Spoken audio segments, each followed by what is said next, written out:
about the mind. Dnes večer budeme mluvit o mysli.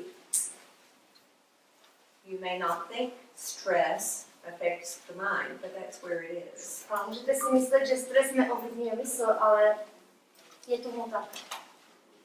So, shall we pray and ask the Lord to help us understand? Pomodlíme se a poprosíme Pána Boha, aby nám pomohl tomu porozumět. Heavenly Father, Nebeský Otče, thank you for giving us such a magnificent equipment as our minds. děkujeme ti za to, že jsi nám dal tak úžasné zařízení nebo výzbroj, jako je mysl, mozek. Help us to treat it with respect. Pomoz nám s tím zacházet s takovou úctou. And do all we can to take care of it. Abychom se o ní správně starali. In Jesus' name, amen. Ve jménu Pana Ježíše, amen. Well, many people say stress is bad. Mnoho lidí říká, že stres je špatný.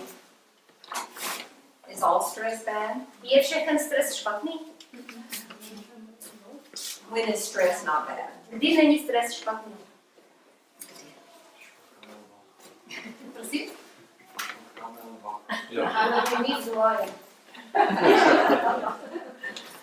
So that's every morning, right? Takže to je každé ráno, že? We have to go to work. Musíme chodit do práce. Sometimes there are lions there. A někdy tam jsou lvy. Sometimes it's a deadline we set for ourselves. A někdy, když máme nějaký termín konečný, tak je to pro nás stres, když musíme do nějaké doby něco udělat.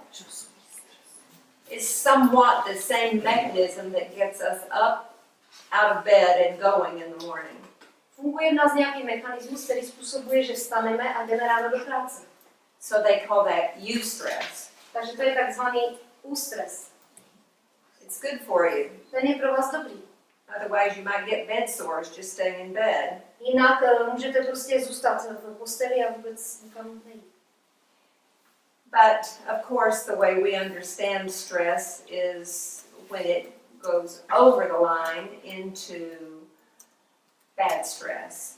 Tak jak my rozumíme stresu, tak to je ten určitý stres, který překročí určitou hranici a pak už je to ten špatný stres. Let's see the word. Maybe not. That's stressful. To je to stresující.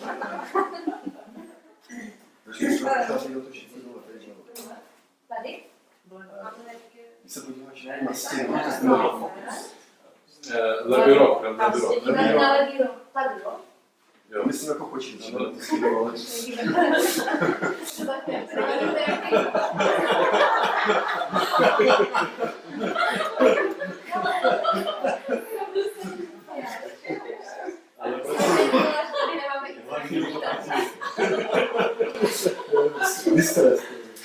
Okay. If it's too much stress, it does affect the body. Pokud je příliš mnoho stresu, tak to působí na tělo. And here are just some physical symptoms. A tady jsou nějaké fyzické projevy nebo symptomy. You get a headache. Máte bolest hlavy. Usually starts right back here. Začíná to tady, na těch částech. Muscle tension in the back. Napětí svalů v zádech. Pain in the stomach. Bolest v žaludku nebo v břiše. If it's bad enough in the chest. A pokud je to hodně špatné, tak je na hrudi. Just feel tired. You don't feel like doing anything. Jste unavení. Nemáte sílu na to, abyste něco dělali. Change in sex drive, tummy upset, and sleep Změna v sexuálním půdu, bolí vás břicho a problémy se spánkem. And you can see the references. A tady vidíte odkazy. Then you have not just the physical, which we notice first. Neexistují jenom ty fyzické projevy a symptomy, které si všímáme jako první. One of them they didn't mention is sweaty palms. Něco, co jsme ještě nezmínili, je, že nás svědí dlaně. And prickly skin. A pálí nás kůže. Because the muscles cause the hair to stand up and that makes the skin prickle. A vlastně postaví se ty chloupky a to způsobuje, že se škrábne, ale taky se nám i potí dlaně. It is called the fight or flight syndrome. Říká se tomu syndrom boj nebo útěk. And of course, with bears and dogs and cats, that hair rising makes them look bigger, more fierce. A teď odkazuje na to, když se vám, jakoby, když se třeba i zvířatům, ať už to jsou psy nebo třeba zvláště kočky, když se zježí, tak jsou v pozici buď útoku nebo útěku.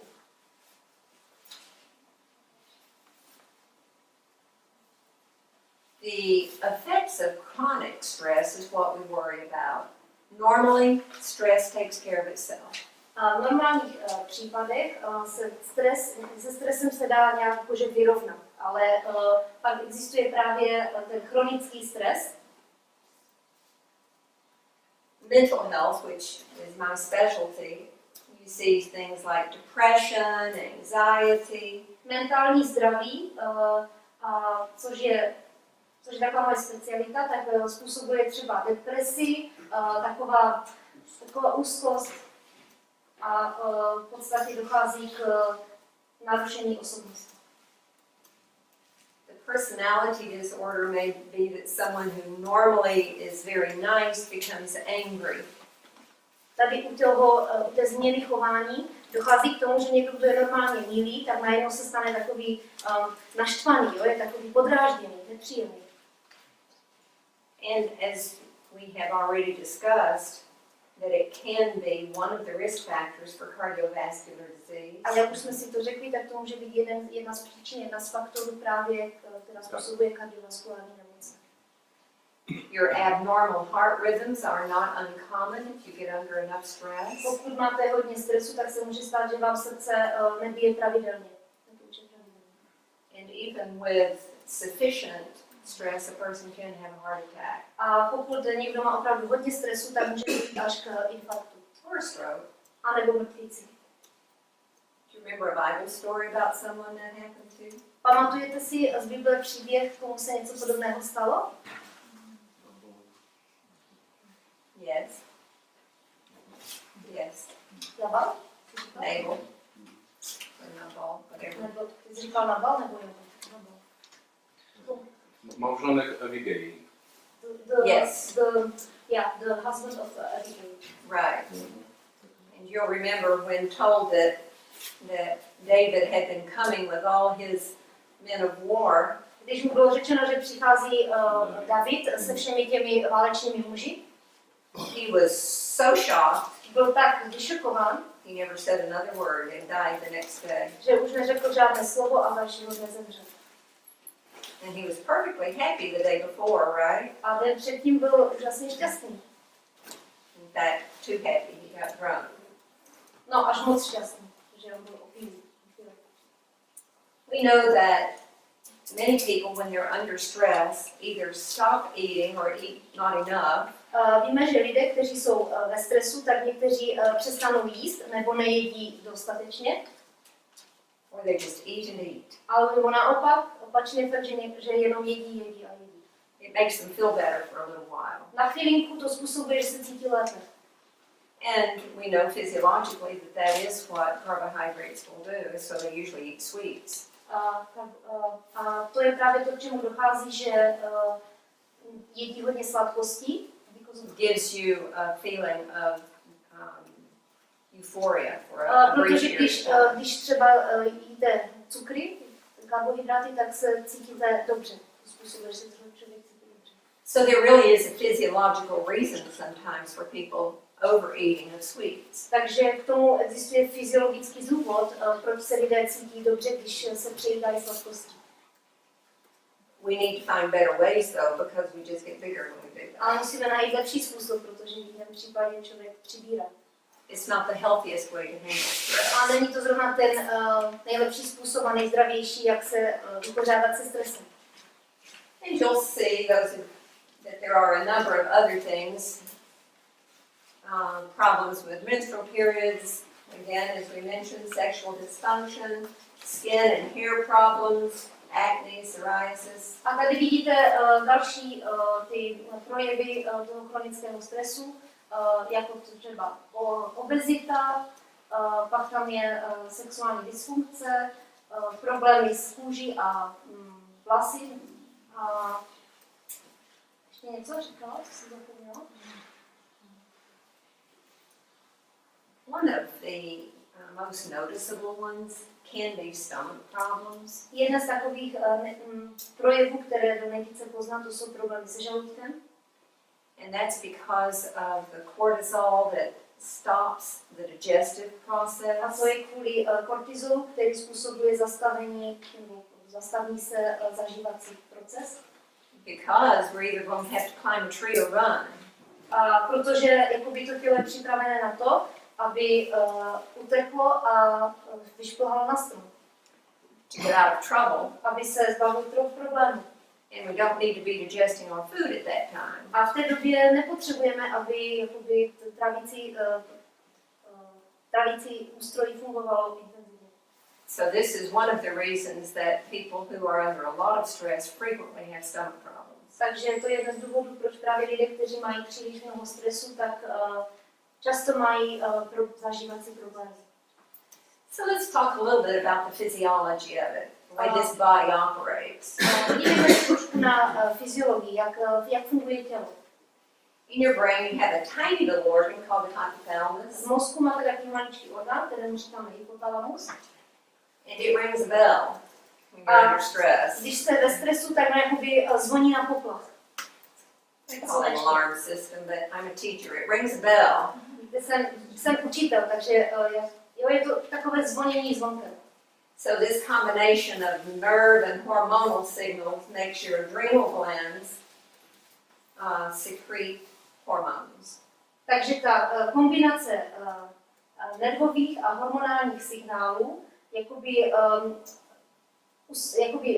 vede nebo působí na ty žlázy a je vylučován adrenální žlázy. And others. Just a little picture of the hypothalamus and Tady where máte it is in your obrázek brain. hypotalamu, kde se nachází v mozku. We have such a marvelous brain. Máme tak úžasný a uchvatný mozek. About 5 or 6 years ago, I spent the whole summer at the university studying the brain and its effect and how it affects our learning. Asi před 5 nebo 6 lety jsem strávila celé léto na univerzitě, kde jsem studovala, jak vlastně funguje mozek, jak se dá zapamatovat na nové informace, naučit se. And we'll go over some of that information in another lecture. A na nějaké jiné přednášce si některé ty informace But řeknu. anyway, you see how small this little tiny hypothalamus is that causes so many of our problems. A vidíte, jak ten hypotalamus je maličký and it causes many problems, yeah? Some hormones, adrenaline and cortisol.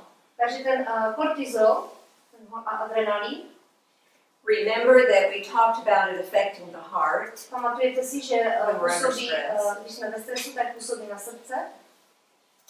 There's a very obvious reason for that. If we have something hard to do, like running, Je proto určitý důvod, když musíme něco udělat, co je what is hard to do. Ja? yeah, it's hard for Něco, one to něco, stay co je running. těžšího, například když musíme běhat, Then we're going to need to be pumping blood to these large muscles, tak right? potřebujeme, aby srdce jakoby napumpovalo krev do velkých svalů. Right.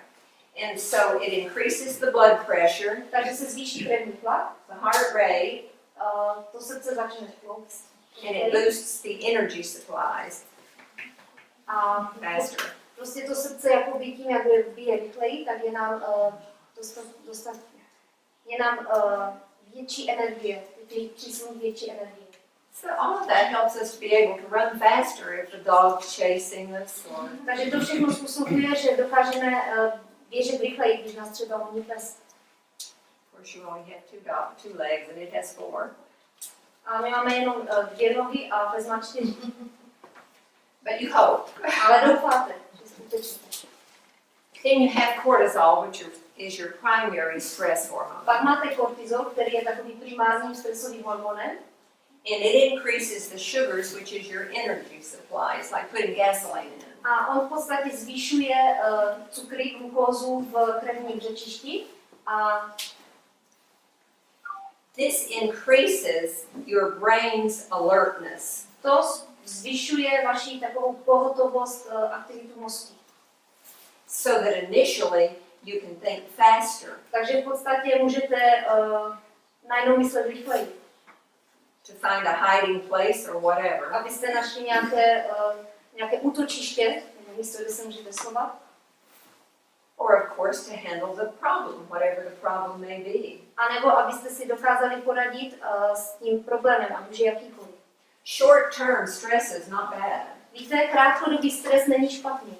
Because you want to be able to think more quickly when you're handling a problem. Protože když musíte vyřešit nějaký problém, tak potřebujete myslet rychleji. It's the long-term effect that affects you. Je to, co na vás negativně působí, tak to je dlouhotrvající stres. So how does the body react to this hormone, Takže cortisol? jak tělo reaguje na ten kortizol? It decreases those systems of the body that are not needed for emergencies. Víte, snižuje funkci systému nebo orgánů, které nepotřebují být v té urgentní situaci aktivní. One of those is the immune system. Jeden z nich je imunitní systém. Short term, you're not needing an immune system if you're handling an emergency, right? Pokud jste pod krátkodobým stresem a je to nějaká urgentní situace, tak nepotřebujete ten imunitní systém, že? Krátší dobu. So you're not going to be operating that system. Takže vy ho v podstatě nebudete s ním, jako, nebude tak využít ten imunitní systém. Can you see the implications of that though long term? Implication. What's going to be the result of not having an active immune A system? jaký bude výsledek toho, když ten imunitní systém bude snížen, ta funkce toho imunitního systému bude snížena na delší dobu? What? Co se stane?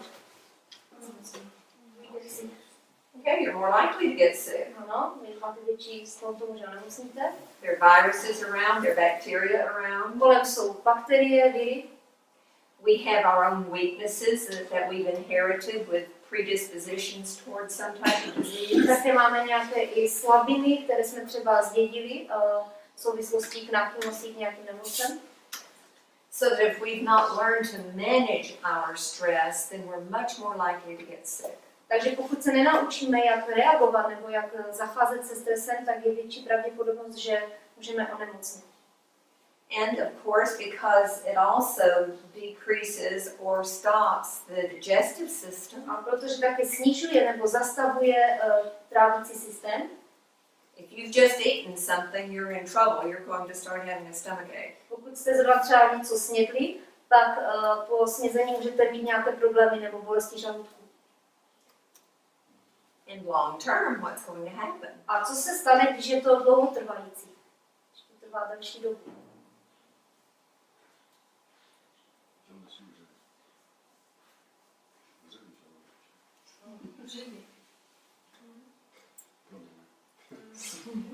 He said word that I cannot know in English. Sorry. Oh, okay. Something like arthritis, to have some specific Gastro wounds, you know, the wounds in your ulcers. Ulcers, exactly. Ulcers. Gastritis, esophagitis, acid reflux. You just start having problems. Máte třeba, že vám spálí žálu nebo Digestive reflux, system. že se vám vrací žaludeční kyseliny. Also, long term, you begin to have mood disorders. Můžete mít taky poruchy, pokud to je zase dlouhodobý čas, tak můžete mít poruchy nálady. You may be more likely to get depressed. Můžete dokonce se dostat do deprese. And depression itself is a risk factor. A samotná deprese už je riskantním faktorem For immune dysfunctions. pro imunitní dysfunkce. So you have two things feeding into a sick immune system. Takže v podstatě jsou jakoby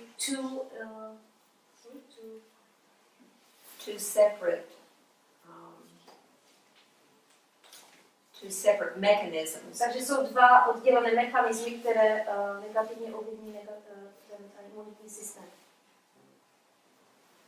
We are made so that all of these systems are supposed to work together. My jsme stvořeni tak, že všechny ty systémy by měly spolupracovat dohromady.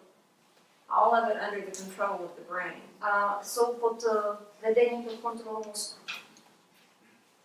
In fact, even your circulatory system is under the control of the brain. Dokonce váš krevní oběh je pod vedením, pod kontrolou mozku.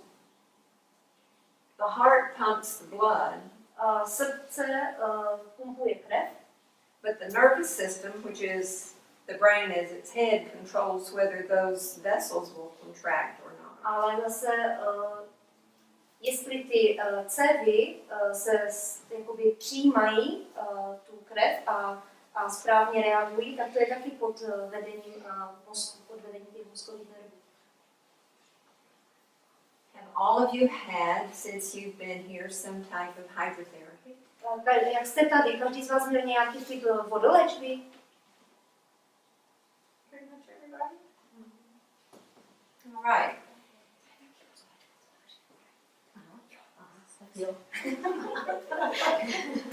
She said no, but she has communication.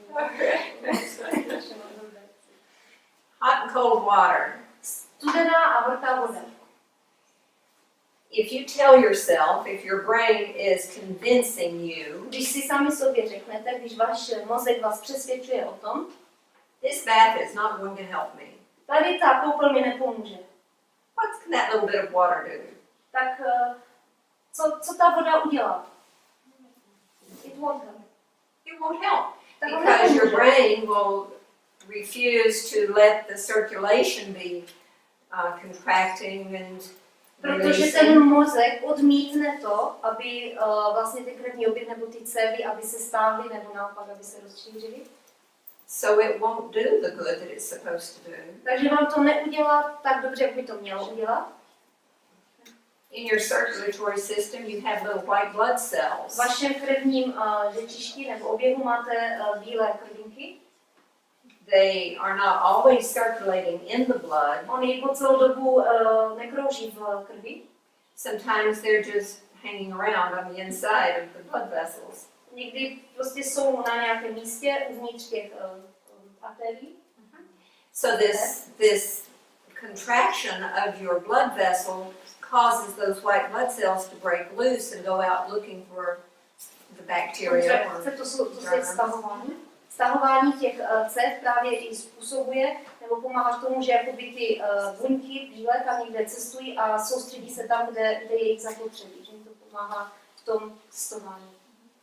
So if you were suffering with a respiratory infection, Takže pokud trpíte nějakými dýchacími problémy nebo zánětem, and you came to a hydrotherapist to tak get treated, přijdete k nějakému terapeutovi, který vám udělá vodoléčbu, but you told yourself it wasn't going to help you, ale vy si řeknete, no to stejně nepomůže, then your body would not react to tak it vaše appropriately. tělo na tu vodoléčbu nebude reagovat. It's very important what we tell ourselves. Je velice důležité, co si sami sobě řekneme. In fact, of all the different things that we will discuss, what we think and how we express it affects our ability to handle stress the most. A i ještě o tom, co si budeme povídat, tak všechno to, co si myslíme, nebo jak přemýšlíme, dokonce i jak to vyjadřujeme, tak to všechno působí na to, jak my budeme reagovat, jak se vypořádáme se stresem. Now think of your body as a beautiful harp. Teď zkusme si představit, že naše tělo je jako krásná harfa. With the mind reaching out and touching everything. S myslí, která může se dotknout všeho, která může dosáhnout všeho. Affecting even whether your blood vessels dilate or not. The mind? The The mind affects whether the blood vessels dilate, open and Aha, flow. a dokonce ta mysl má vliv na to, nebo působí na to, jestli ta malá nějaká cévka se otevře nebo zavře.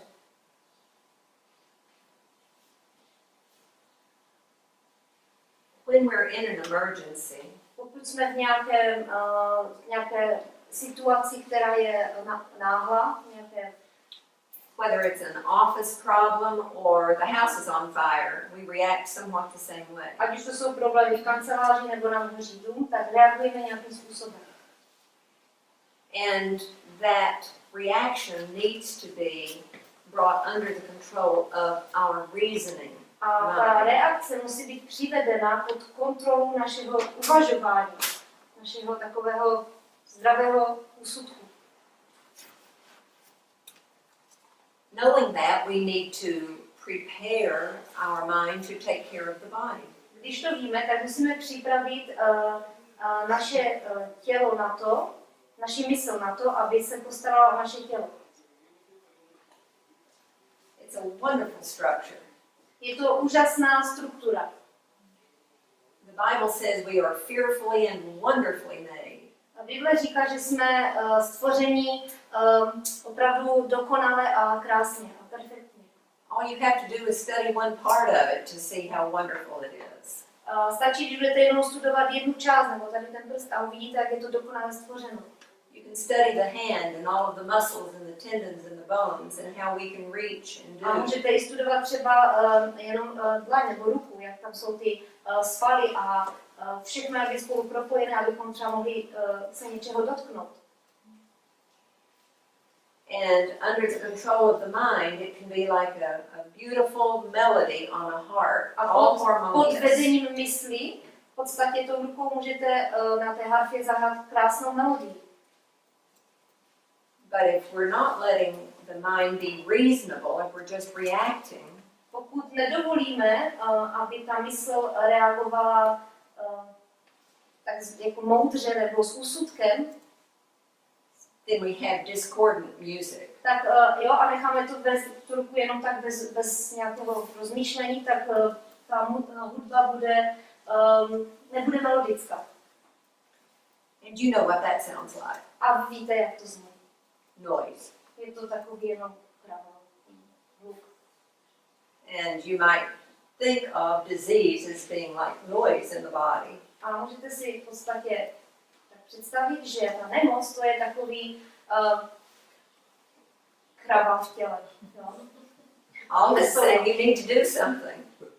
Všechno říká, něco potřebujete udělat. So what is it that we can do? Takže co my můžeme udělat? You see the list, those of you who read English. Tady je seznam pro ty, kteří dokážou číst anglicky.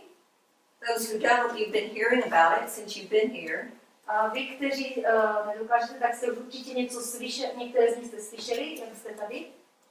These are listed in all of the large medical research centers in the US. Ve Spojených státech ve výzkumech, ve zdravotnických výzkumech jsou právě tady zmíněny tyto rady. And they all list first, They always first. eat a healthy diet. A vidíte, a jako na prvním místě tam je zmíněno jeste zdravou výživu, jeste zdravý. Now I suspect that they don't mean the same thing we do by eat a healthy diet. Já podezřívám, že asi tím nemají to stejné na mysli to stejné, co my pod termínem jeste zdravě. But they're coming around. Ale pohybují se kolem toho. To blízko. The research is becoming too definitive for them not to understand it. Studie prokázaly, nebo skrze studie, The research has become so clear výzkumy jsou tak jasné, that they cannot just ignore it. že to prostě nemůžou ignorovat, že to musí vzít na vědomí. How many of you read the China study Kolik z vás četlo čínskou studii? by Dr. Colin Campbell? Napsaný Dr. Campbell. Not whole book. Well, the big one is big. Ta velká je opravdu velká, we have it here, this is the big one. Oh, okay. dole v tom prvním prostě, taková bílozelená čínská studie. No, třetí, čtvrtá zpráva. Aha. Chcete to teď vyučit? Ale- Tak já to ukážu. When Dr. Campbell actually went to China, Když doktor Campbell jel do Číny, he was not a vegetarian. tak nebyl vegetarián. He was raised on a cattle farm, On vyrůstal na farmě, která vlastně na dobytčí farmě. and that's how he ate. A takhle on i jedl. Jo? Tam byly krávy a dobytek. But as he studied the evidence from thousands of little villages in China, Ale když on studoval projekt nebo studoval výsledky z asi 1000 vesnic v Číně, he discovered that there was no zero amount of effect of meat eating on disease. All meat causes some disease. on zjistil v podstatě, že každé maso způsobuje nějakou nemoc. Nesetkal se situací, že by jezení masa nezpůsobovalo žádnou nemoc. It's called a dose response. Říká se tomu nějaká reakce dose, Response. The body responds to every dose of it. že tělo reaguje na každý dávku toho masa, toho jídla. Now, it's not immediate and it's not life-threatening at that point, A není to hned, není to ještě hned život ohrožující, but long term, as Dr. Grivas was saying, ale z our diseases dlouhodobého today are the hlediska, result of years. z dlouhodobého hlediska, jak už se zmínil doktor Grivas, že v podstatě nemoc je výsledkem někdy několika let nějakých negativních návyků. The next thing that we read in all of the literature that we really need is exercise, regular. Další taková rada, kterou čteme v důležité literatuře, kterou všichni potřebujeme, to je, abychom pravidelně cvičili. Pravidelně. When I first started studying into physiology, Když jsem poprvé začala studovat fyziologii, they said 15 or 20 minutes a day was enough. oni řekli, že 15 nebo 20 minut denně to stačí. It wasn't, but that's what they thought. No, nebylo to tomu tak, ale oni si to mysleli. Then that increased to 30 minutes a day. Pak to zvýšili na 30 minut denně. Now, the Center for Disease Control says that you need at least 1 hour a day of moderate Dneska exercise oddělení pro zdraví doporučuje, že potřebujete každý den aspoň hodinu nějakého pohybu, třeba pouze, ale hodinu. in order to keep the body and the mind healthy. Abyste udrželi tělo a mysl zdravými. It doesn't have to be all at once. It can be split into segments. Nemusí to být všechno najednou, může to být rozděleno na různé části. I suspect that they're probably still short. Já si podezřívám, the 1 hour is too short. Já podezřívám, že dokonce i ta 1 hodina je příliš krátká, že to je málo. And of course, the best exercise is outdoors with the sunshine. You get several doctors that way. Nejlepší podle mě je být venku na sluníčku, mít ten pohyb a to už máte v podstatě několik lékařů. But you do what you can. Ale dělejte to, co dokážete. If the snow is up to your waist, you don't have to walk. Když máte na cestě spoustu sněhu, tak nemusíte chodit. It is also important to get plenty of sleep. A je také důležité mít dostatek spánku. Unfortunately, people who are stressed usually don't sleep well. Na neštěstí lidé, kteří mají stres, tak nespí moc dobře. That's why it's important to learn how to manage stress starting here. Proto je důležité vědět, jak si poradit se stresem a mít, jakoby, vědět to tady, v mysli. How many of you enjoy singing? Kolik z vás rádo zpívá?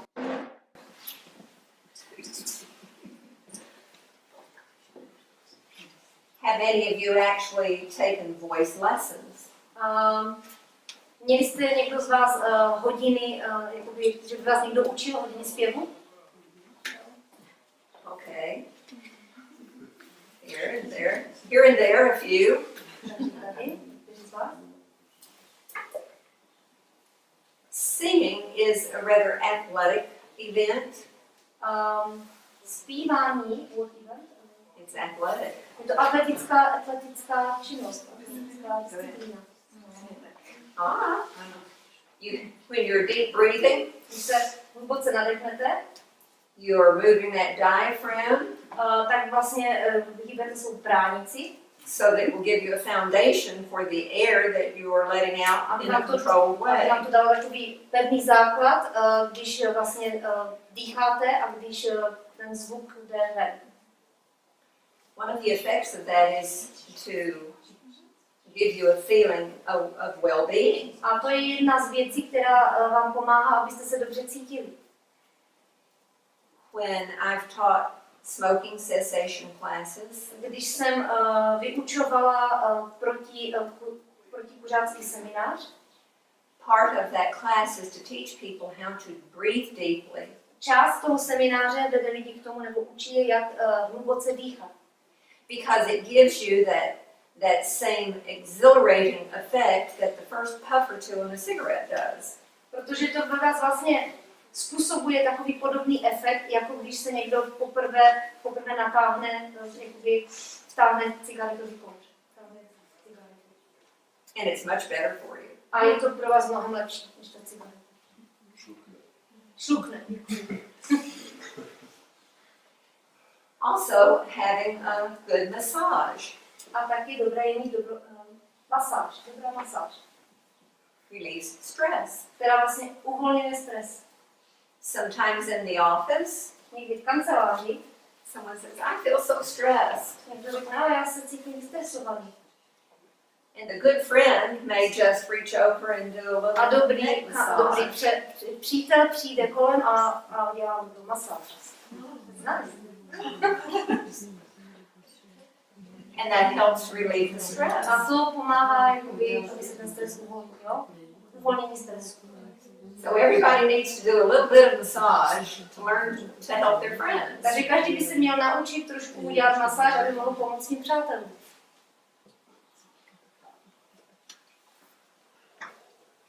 Sometimes we just need to change our attention to something else. Někdy potřebujeme změnit jakoby nastavení nebo pozornost na něco jiného.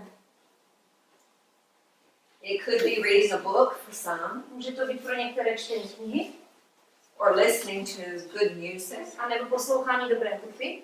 Some music would not relieve stress, No, jsou nějaký typ hudby vůbec neuvolňuje stres, but most classical music is very good at ale relieving stress. většina klasické hudby je velice účinná a dobrá na uvolnění stresu. I used to play Mozart very softly during math class because it helped children to have regularity in their thinking. Často během hodin matematiky jsem pouštěla Mozarta, protože to pomáhalo těm dětem se lépe soustředit a přemýšlet. Sometimes when you're stressed, your thoughts go like that. Někdy, když jste ve stresu, tak vaše myšlenky jsou roztěkané do mimo. And to listen to music then can bring them back into a regular pattern. A do classical music. A když posloucháte klasickou hudbu, tak to pomáhá, aby se ty vaše myšlenky zase dostaly na tu správnou cestu. We need to think of other people. Musíme myslet o jiných lidech, na jiné lidi. Instead of focusing on how we feel at the moment, Místo, abychom se soustředili na sebe, jak se v tom okamžiku cítíme, we can think, how can I help someone else? můžeme myslet tím způsobem, že si řekneme, no jak můžu někomu jinému pomoct? Or how can I be a better friend? A nebo jak můžu být lepším přítelem? Being a friend doesn't always mean that just one person helps. It usually is a combination.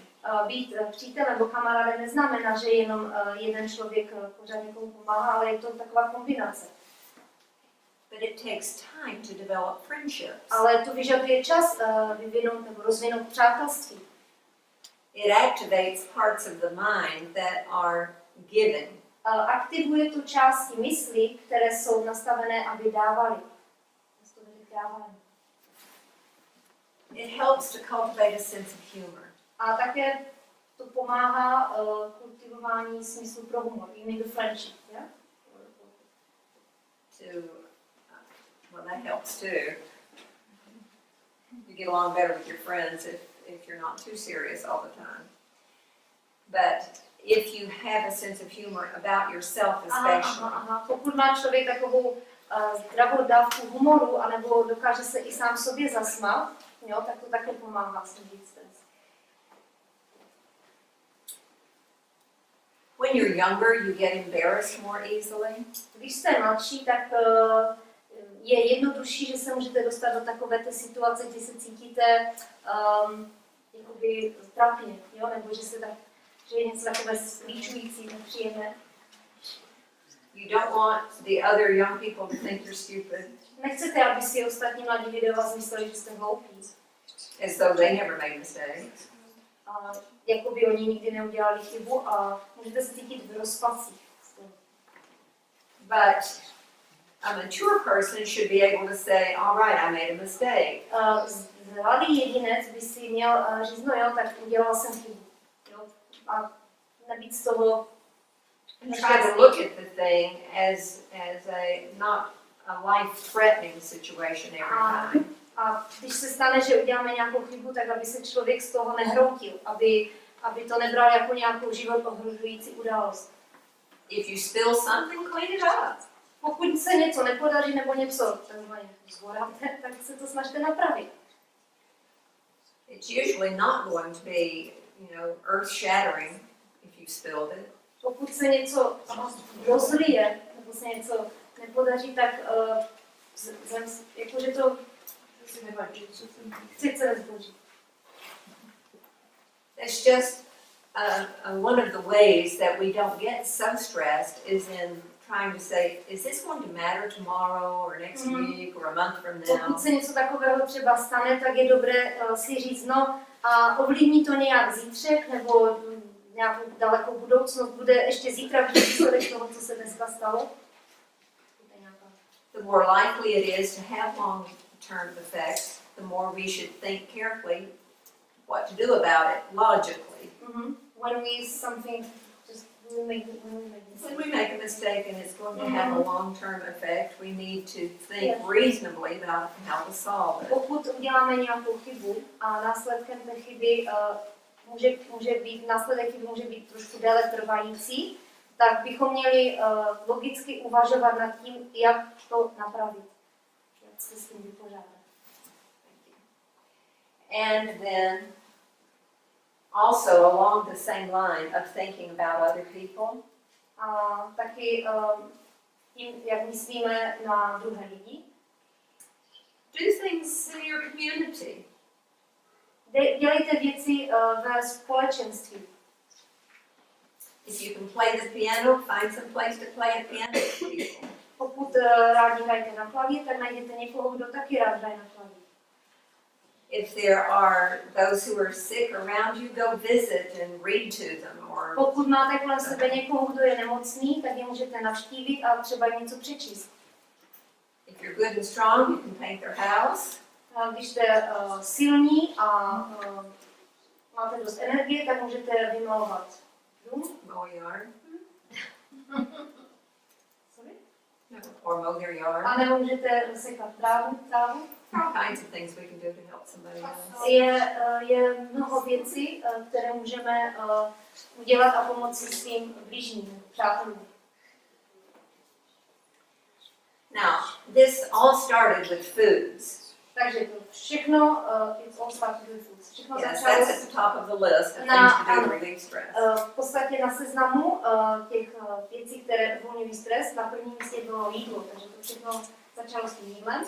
So there are many foods, many plant foods that are good for the body. Je mnoho rostlinného jídla, rostlinné stravy, které jsou dobré pro tělo. And not everybody has to eat everything. Ale každý musí jíst všechno, ale jsou některé potraviny, které právě snižují ten stres, pomáhají snižovat. God made enough of the different kinds of vegetables that we can eat what we like and still get a good variety. A Pán Bůh stvořil dostatek zeleniny, dostatečnou jakoby variabilitu, různorodnost a každý z nás si může vybrat něco, co chutná a zároveň je i zdravé. But there are a few foods that I thought I would write down for you that have been shown to be good for stress relief for reasons. A já jsem tady vybrala seznam několik potravin, které jsou právě zdravé a můžou vám pomoci ve snížení toho stresu. Right? One is celery. Jedna z nich je celer. Celery contains tryptophan, Celer obsahuje tryptofan and that helps your body create serotonin. a ten tryptofan pomáhá tělu vytvořit v mozku serotonin. You've heard of serotonin. Už jste někdy slyšeli o serotoninu? What does it do? Co dělá serotonin? Dobrou náladu. Good mood.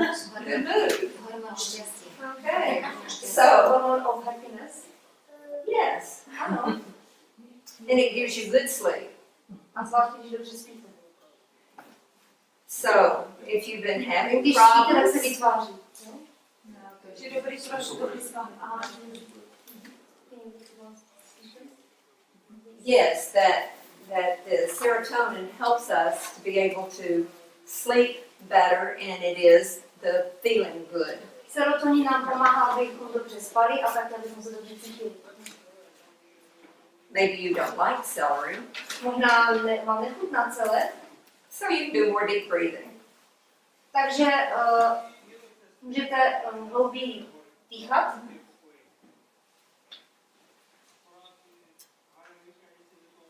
The next one is one that you don't have problems with. Tady je další, s kterým nemáte určitě problém. Most of you like garlic. Většina z vás má ráda česnek. Okay.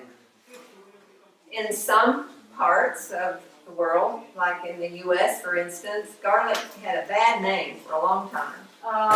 Po dlouhou dobu v některých zemích, a třeba i v Spojených státech, česnek měl špatnou pověst. They said the reason garlic keeps you from getting sick is it keeps everybody away from you. A že česnek v podstatě od vás odhání nemoc, ale taky od vás odhání lidi. But it also has antibacterial, antiviral, antifungal properties, and you've been hearing about some of those from Dr. Grivas, I'm sure. O některých vlastnostech česneku jste určitě už od doktora Grivase slyšeli, protože v podstatě obsahuje antibakteriální nějaké složky, antivirální a antiplísňové. But the thing that relates to stress is that it helps keep your immune system healthy. Ale co právě pomáhá tomu stresu, na ten stres je to, že vám pomáhá ten česnek udržet zdravý imunitní systém. And you'll remember that your immune system is depressed when you're under chronic stress. A pamatujete, že v podstatě ten imunitní systém je buď nějak ohrožen, omezen nebo snížen, když jste pod dlouhodobým stresem. Now another thing that we didn't mention is that you tend to have more joint problems from inflammation when you're under stress.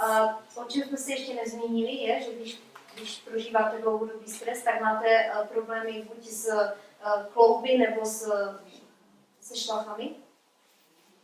And this inflammation is reduced by the garlic. A můžete mít i nějaké třeba záněty a oni jsou, jakoby sníží se ta tvorba zánětů právě pomocí česneku. Just another one of the wonderful things that God made garlic do. A to je tak úžasné, že Pán Bůh stvořil česnek, že má tolik prospěšných vlastností. It's a wonderful food. Je to úžasné jídlo. It smells a little bad, but it's a wonderful food. No trošičku smrdí, ale jinak je to skvělé jídlo. There are other foods, all of the cabbage family. A všechno další jídlo, které je zdravé, tak to je zelí a tady ty Broccoli, brokolice, košťaloviny, květa, zelí, Brussels sprouts. Brussels sprouts. I don't know. You have Brussels sprouts here? I don't know. Tiny little cabbages. Malé, to jsou ty malé kuličková kapusta. Kale and collards are greens that grow in the garden. Potom listová zelenina, nevím, tomu se říká Kel, po našemu to je kel. Někteří vlastně, to má takové, no, tmavé zelené velké listy. Well, the reason they're good is they contain sulfur compounds that are called glucosinolates that help our liver. A oni obsahují sulfur, síru, která je složkou, nebo která Anyway, it helps your liver. Prostě obsahuje látky se sírou, které pomáhají naší játře, aby Našim játrům. aby z těla a došlo k detoxifikaci detoxu stresových hormonů. That was good.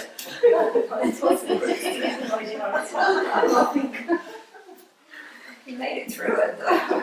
It's a long word.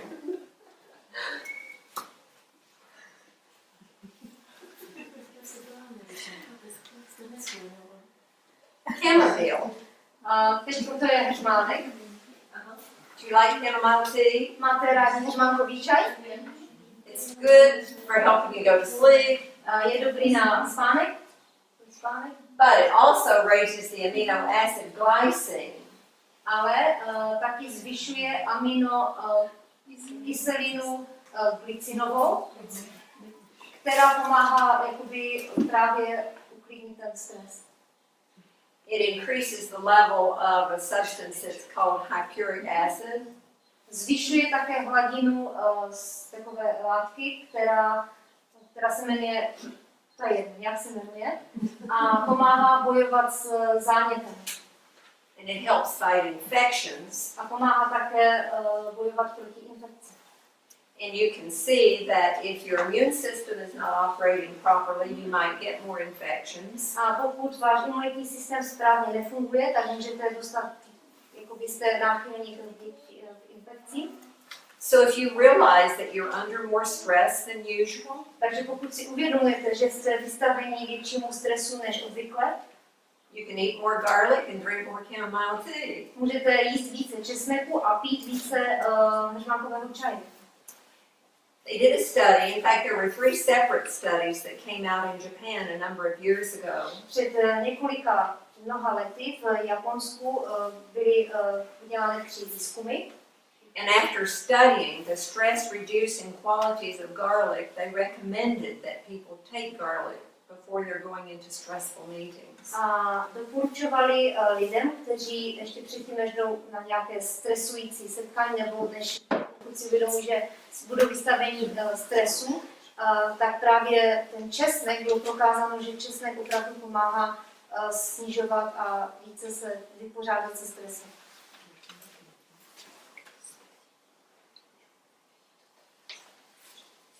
When you're under stress, you actually use certain vitamins at a higher rate than usual.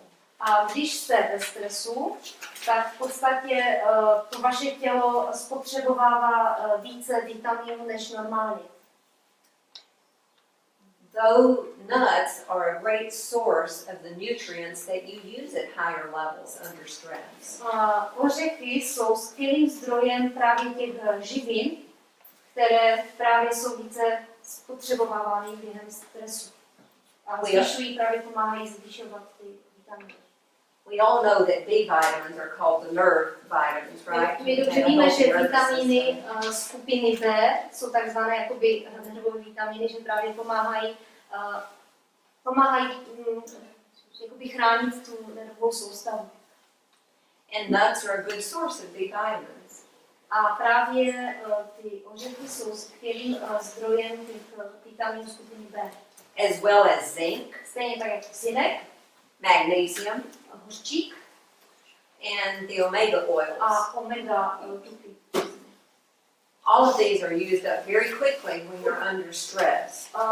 Oni jsou zužity tím tělem velice rychle, když jste ve stresu. And you'll remember that the body uses more glucose when we're under A stress. když jsme ve stresu, tak tělo potřebuje více glukózy and your nuts help to stabilize your blood sugar levels. a ty ořechy nám pomáhají vyrovnat tu krevní hladinu. Hladinu cukru. Foods that are high in vitamin C and all the antioxidants, the E's and the A's and the C's, are good to concentrate on when you're under stress. Pokrm, který je bohatý na vitamin C a vitamin C a vitamin D a vitamin E, tak to jsou všechno dobré vitaminy, které pomáhají při stresu. We know that all fruits are good sources of vitamin C, various levels. A my víme, že všechny ovoce jsou zdrojem vitaminu C, ale každé ovoce má jinou hladinu toho vitaminu C. Berries, strawberries, blueberries, blackberries, raspberries, good sources of vitamin C. Dobrým zdrojem vitaminu C jsou takové ty bobulovité ovoce, to jsou maliny, algrešt, jahody, borůvky, stružiny.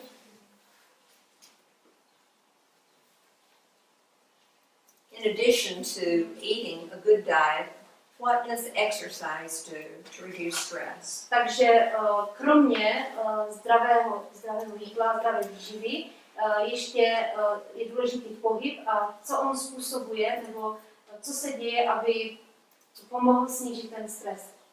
We know it works, but why does it work? My víme, že to funguje, ale jak to funguje? Anyone know? Někdo ví? It produces endorphins. You've heard of endorphins? Slyšeli jste někdy o endorfinu? Když máme pohyb, tak se vytváří endorfin. Okay. These are the chemicals that act as natural painkillers. To jsou v podstatě hormony, které jsou takovými jakoby léky, které tiší bolest. No? To jsou léky proti bolesti, jakoby mají efekt jakoby léky proti bolesti. It also helps improve sleep. A taky pomáhá zlepšit spánek.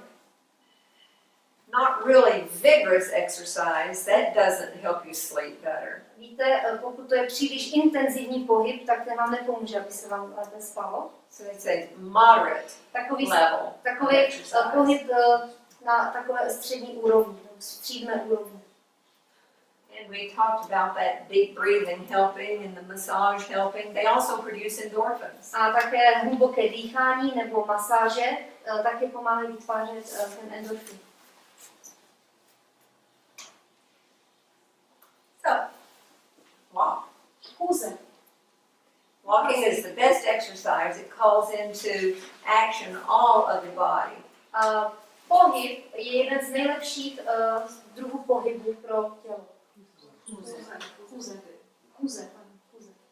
It's inexpensive. Není drahá chůze. You don't have to buy a lot of equipment to do it. Nemusíte si kupovat nějaké drahé vybavení, abyste mohli chodit.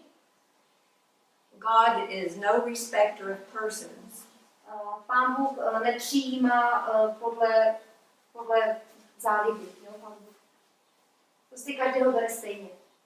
He provides the same equipment for the poor that he does for the rich. On připravil v podstatě stejné vybavení pro chudé, jako i pro bohaté. And I just love that picture of the daddy walking down the road with the little boy. A mně se moc líbí ten obrázek toho tatínka, který jde po cestě s tím chlapečkem. Teaching him early to relieve his stress. Už od samého dětství ho učí, jak se vypořádat se stresem. We will be having another talk on how the mind works, how the brain works. Budeme mít ještě přednášku na téma, jak funguje mysl, jak funguje mozek.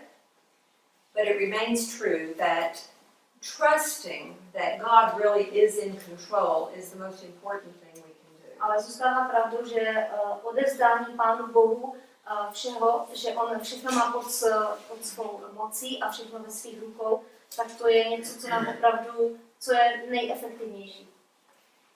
How we think about it affects the whole body. Tak, jak přemýšlíme, tak to má vliv na celé tělo. Ovlivní to celé tělo. That's why in Proverbs, one of the books of the Old Testament says Proverbs 4:23. Proto kniha Přísloví, je to jedna z knih ve Starém zákoně, Přísloví 4:23 je napsáno. I don't know, you might need your No, I will try to, because we have it a little differently and I would like to translate it literally. Jo, já to zkusím jako že udržuj svoje srdce se vší pilností, protože z toho srdce vychází všechny oblasti života. Můžete to někdo přečíst konkrétně? Víc než cokoliv jiného, střež své srdce, protože z něj vycházejí prameny života. To je jaký překlad? To je studijní. Studijní. Já to mám v angličtině. No, přečetla. Především, čehož se stříci sluší, ostříhej srdce svého, nebo z něho pochází život. Different versions. Yeah, different versions. Okay. You get the idea. How we think Tak, jak přemýšlí, affects the body. to ovlivňuje tělo.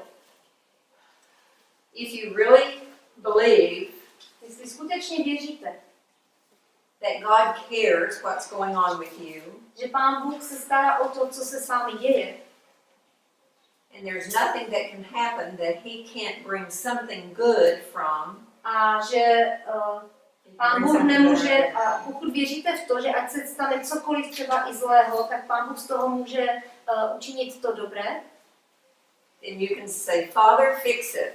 můžete říct, Pane Bože, naprav to. Because there are some things in life we can't fix. Víte, jsou určité věci v životě, které nemůžeme napravit nebo ovlivnit. And we need a way to handle those. A přesto potřebujeme se s tím nějak vyrovnat, nějak se s tím poradit. Are there any questions Máte nějaké otázky or comments? nebo připomínky, komentáře? Možná ten dlouhodobý stres bych se chtěla zeptat, jak musí být dlouhá ta doba, aby ten stres skutečně způsoboval změny třeba v neurologii nebo způsobil nějakou závažnou nemoc. She asked concerning the long-term stress, how long the stress must be long that it can cause the changes in body, in the nervous system, or that it affects the body in a negative way. How long it takes? Well, usually it could take months. Někdy to může trvat měsíc. If it's not, if it's stressful but not that stressful, it could take years. Pokud je to stresující, ale není to zas příliš moc stresující, tak to může třeba trvat i roky.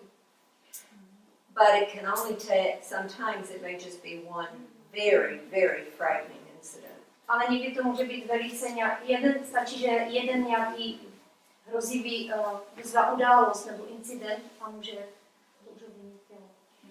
I remember a story Pamatuji si jeden příběh from World War II in the Pacific, z druhé světové války v Pacifiku, where a missionary was, I suppose they were taken captive nějaký misionář byl zajat or were fleeing for their lives, a snažil se někde schovat, aby si zachránil život. And she went from black hair to white hair in one night. Aha, to byla žena a během jedné noci zešedivila. So it depends on, To záleží, to answer your question, it could depend on the person. to záleží, jaký je typ člověka, jak na to reaguje. Intenzita toho stresu. The intensity of the stress also. The intensity. Yes. Intensity. Right, the intensity of it would make a difference. But if we practice these good health habits and good thinking habits, Pokud máme dobré návyky v myšlení a také životním stylu, then the body is very resilient at helping us to resist those inroads. tak to tělo je tak nastavené, že dokáže na ten stres správně reagovat a také je odolný vůči němu. Ještě mám jednu otázku. Chtěla bych se zeptat, jestli co se, nebo jak se na to Joy dívá, když je třeba dlouhodobý stres a potom ten stres pomine, tak ten poststresový syndrom, jestli může taky způsobit nějakou závažnou chorobu. What about the long-term stress, and later it finishes the long-term stress, and what about the post-long stress reaction of the body, when Yes. it's finishes, Yes. because there are some situations that somebody has stress and it finishes, and afterwards the body reacts somehow. It takes longer to recuperate. The same methods are still the ones we have to use. Tak tady platí ty stejné metody, které jsme už zmiňovali, které je dobré použít. We may also need to speak with a counselor Také můžeme mluvit s poradcem, who can help us to look at that situation maybe with a little bit more perspective. který pomůže podívat se na tu situaci možná z jiného úhlu pohledu, z více různých pohledů. It may be that we need to get some help in learning how to forgive. A někdy také se můžeme učit, nebo nám může pomoct naučit se, jak lépe odpouštět. We can say I forgive you, but in the heart not mean it. My můžeme říct odpouštím ti, ale ve svém srdci to tak nemusíme myslet. And so we may need to have someone help walk us through the steps of learning how to forgive Tak really. potřebujeme někoho, kdo nám pomůže učinit ty kroky k tomu, abychom opravdu skutečně odpustili. Does that answer your question? Je to odpověď na tu otázku? Myslím, že to tak přesně funguje. I think that it works exactly. Já jsem se ještě chtěla zeptat, že v současné době existuje strašně moc antidepresiv. Rozdávají se pomalu na potkání. Tak jaký má paní Chvilka na to na? What's your opinion? Because nowadays there exist many antidepressive drugs. And what's your opinion about it? And many times the physicians just prescribe the antidepressants. What do you think about it?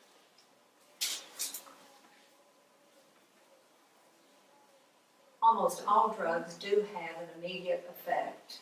Skoro všechny léky mají okamžitý účinek. And that effect is what people think it's going to have. It's going to cure the problem. A to je v podstatě to, co lidé od toho očekávají, že ten lék jakoby vyřeší nebo pomůže vyřešit ten problém. Unfortunately, all drugs have side effects. Na neštěstí asi všechny léky mají vedlejší účinky. I don't know how it is here, but in the United States, almost all the antidepressants have what they call a black box warning on them. A nevím, jak je to u vás, ale u nás ve Spojených státech skoro všechny ty antidepresiva mají v příbalovém letáku takzvanou jakoby černá skřínka jakoby těch negativních vlivů nebo negativních Vedlejších účinků. No, jakoby, jo, to je jakoby varování, jaké můžou být ty negativní vedlejší účinky.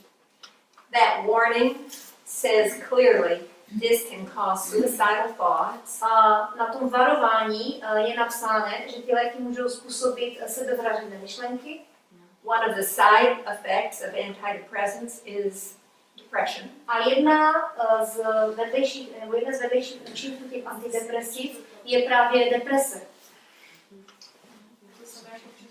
It's the same as in the Czech Republic, you know?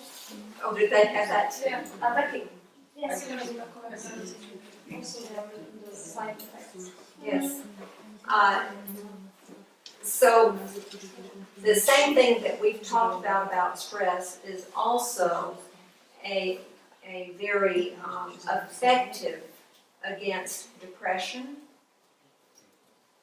The same A tady ty stejné stress management techniques. jakoby, když jsem nám ukazovala, jak si poradit s tím stresem, všechny ty rady, tak podobné rady platí i pro stres, pro depresi.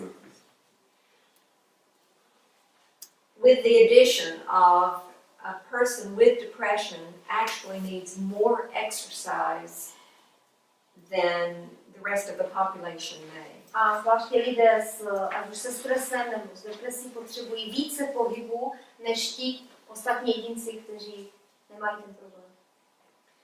It is very important for them not to read the newspaper at night or look at the news on television Je pro at ně night. velice důležité, aby večer nečetli jakoby noviny se zprávami nebo aby se nekoukali na zprávy v televizi. They've done studies on that which have indicated that people who listen to or read the evening news suffer from depression at higher levels. Zjistilo se podle studií, že lidé, kteří ať už koukali na večerní zprávy nebo večer četli nějaké události, tak bylo zjištěno, že mají vyšší krevní Higher levels mají vyšší of depression. hodnoty právě depresí a také i And you can understand if you already have a predisposition toward depression that it's going to be even at a higher level. A když už někdo má sklony k té depresi, tak právě tady ty, ať už se dívá na ty zprávy nebo čte ty noviny večer, tak to ještě více přispívá k té větší depresi. If we have depression, we actually need to eat more foods that are higher in the omega-3s. Pokud máme sklon k depresi nebo máme depresi, tak bychom měli jíst jídlo, které je bohaté na omega-3 mastné kyseliny. Like walnuts, Jakože vlašské ořechy, ground flaxseed, pomletelněné semínko, chia, whatever you Chia? call it, chia semínka, nuts, ořechy. those foods that help the nervous system specifically. To jsou pokrmy, které zvláště pomáhají a posilují nervovou soustavu. As with some other drugs, you can't just stop antidepressants like that. A víte, jako i u jiných léků, tak antidepresiva to nejsou léky, které můžete vysadit nebo přestat s ním jen tak. They have to be tapered while you're also alternating with calmative agents, some herbal agents like passion flower, valerian.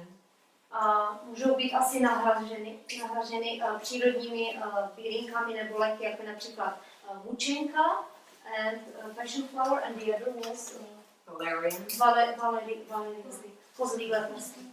skullcat, Co to bylo, Halin, to super? chamomile. Ten We talked about it. Máme, to jsme taky mluvili. Does that answer your question? Je to odpověď na vaši otázku?